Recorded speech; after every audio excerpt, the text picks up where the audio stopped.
नमस्कार दोस्तों, मेरा नाम है आशुतोष मांडके और आप देखना शुरू कर चुके हैं डायनामिक इम्पल्शन। आज के इस वीडियो में हम बात करेंगे 20 जून 2024 के करंट अफेयर्स की। और अब जब आपने वीडियो के थंबनेल पर क्लिक करते हुए वीडियो देखने की शुरुआत कर ही दी है तो अंत तक ही जुड़े रहिएगा, क्योंकि आप सभी लोग जानते हैं कि ज्ञान को कभी भी अधूरा नहीं छोड़ना चाहिए। हाथ में ले लीजिए एक रफ कॉपी और पेन, जैसा जैसा बताएं नोट करिए। वीडियो समाप्त होने के बाद गूगल पर जाएं। चलिए जी, देखते हैं पहली जानकारी। हैदराबाद स्थित अंतरिक्ष तकनीक स्टार्टअप ध्रुव स्पेस ने थाईबोल्ट 1 और थाईबोल्ट 2 उपग्रहों के साथ अपना पहला मिशन सफलतापूर्वक पूरा कर लिया है। देखिए, हैदराबाद स्थित एक अंतरिक्ष तकनीक स्टार्टअप था, ध्रुव है मतलब ध्रुव स्पेस करके। इसने अपने 2 उपग्रह लॉन्च किए थे और वो जो मिशन था पूरा हो गया, सफल हुआ है ना। बहुत बड़ी बात है। ये उपग्रह पृथ्वी के चारों ओर 15,000 परिक्रमाओं को पूरा किया है इसने, और इसके बाद सुरक्षित रूप से डी ऑर्बिट हो गए हैं। ठीक है, जैसा मतलब एक्सपेक्टेड था वही हुआ और वाकई में एक बड़ी बात है। नवंबर 2022 में इसरो के PSLV C54 पर लॉन्च किया गया यह उपलब्धि कंपनी के लिए एक महत्वपूर्ण मील का पत्थर है। क्या पढ़ना है आपको? किस प्रकार से अंतरिक्ष के क्षेत्र में हम प्राइवेट के तौर पर बढ़ रहे हैं, काफ़ी जोर दिया जा रहा है। कौन कौन से मेन स्टार्टअप हैं, क्या क्या सफल हो चुका है, इसरो अपने तौर पर क्या कर रहा है, और इसरो के बारे में भी पढ़ना है। ठीक है, ये नोट करिए अपने कॉपी में या पेन, जो भी आपने लिया है पेन से लिखिए। आगे बढ़ते हैं, देखते हैं अगली जानकारी को। हाल ही में स्विट्जरलैंड द्वारा यूक्रेन में शांति पर आयोजित शिखर सम्मेलन में भारत ने हिस्सा लिया, परंतु कई अन्य देशों के साथ अंतिम विज्ञप्ति पर हस्ताक्षर नहीं करने का विकल्प चुना। जी हाँ, ये यूक्रेन में शांति का था और यूक्रेन का जाहिर तौर पर समर्थन करने का था। ये जो हस्ताक्षर करना था ना अंतिम विज्ञप्ति पर, वो हमने जानकारी दी थी कि हमने पार्टिसिपेट किया है उस पर, बट साइन नहीं किया। ये भी एक होता है, हाँ में करें, ना में करें या नहीं करें। मतलब ना में तो था ही नहीं, हाँ में करें या नहीं करें, तो नहीं किया है अपन ने। यह निर्णय रूस, उसके प्राथमिक रक्षा आपूर्तिकर्ता और शिखर सम्मेलन में मॉस्को की अनुपस्थिति के साथ भारत के रणनीतिक संबंधों से उपजा है, जिसे भारत ने यूक्रेन से जुड़े किसी भी स्थायी शांति समझौते के लिए महत्वपूर्ण माना है। बहुत इंपॉर्टेंट है। आगे बढ़ते हैं। प्रधानमंत्री नरेंद्र मोदी ने बिहार के राजगीर में नालंदा के प्राचीन खंडहरों के पास एक अंतर्राष्ट्रीय शिक्षण संस्थान नालंदा विश्वविद्यालय के नए परिसर का उद्घाटन किया है। बहुत ज़्यादा इम्पोर्टेंट जानकारी करंट अफेयर्स में आज की इम्पॉर्टेंट जानकारी है। ये नालंदा विश्वविद्यालय के नए परिसर का उद्घाटन हुआ है।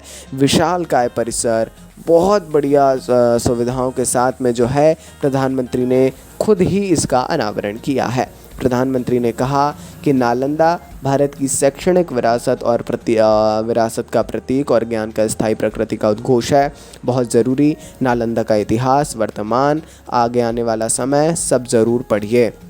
आगे बढ़ते हैं।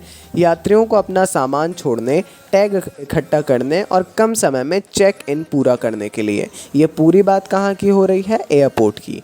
बोर्डिंग पास प्रिंट करने में सक्षम बनाने के लिए उद्देश्य से दिल्ली इंटरनेशनल एयरपोर्ट लिमिटेड ने 17 जून को एक स्व सेवा तंत्र शुरू कर दिया है। इस सब के लिए स्व सेवा मतलब ऑटोमेटिक।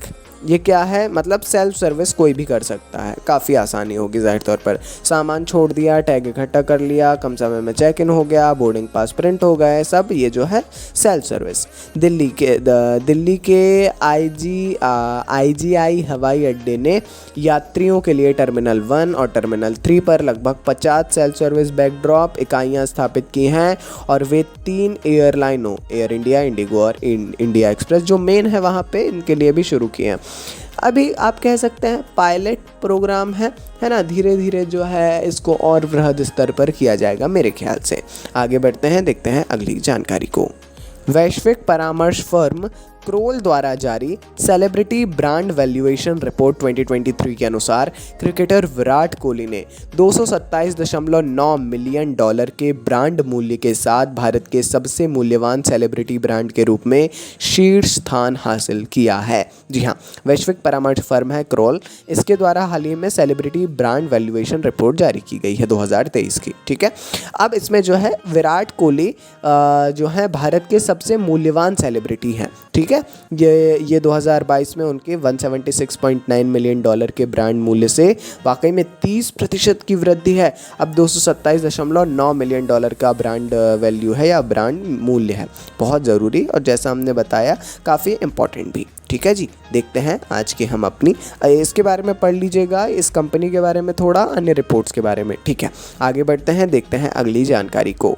विश्व बैंक समूह का हिस्सा अंतर्राष्ट्रीय वित्त निगम ने राजस्थान के ब्रुकफील्ड की बीकानेर सौर ऊर्जा परियोजना के लिए 105 मिलियन डॉलर मतलब लगभग 871 करोड़ रुपए का वादा किया है। जी हाँ, विश्व बैंक का समूह है अंतर्राष्ट्रीय वित्त निगम, इंटरनेशनल फाइनेंस कॉरपोरेशन मेरे ख्याल से। ये जो है निवेश गैर परिवर्तनीय डिवेंचर के रूप में होगा जो भारत में नवीकरणीय ऊर्जा बुनियादी ढांचे के विस्तार का समर्थन करेगा। बहुत ज़रूरी इंपॉर्टेंट जानकारी, ज़रूर पढ़ना चाहिए इस बारे में।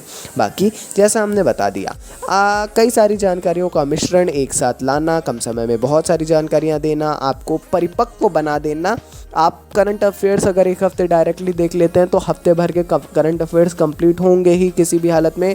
डेली देखिए बढ़िया तरीके से। हम मिलते हैं ऐसे ही वीडियोस के साथ में अगले वीडियो में या किसी और दिन। बाकी डेली देखिए करंट अफेयर्स को, आप हमें सपोर्ट करते रहिए। नमस्कार जी, मिलते हैं अगले वीडियो में। Dynamic impulsion.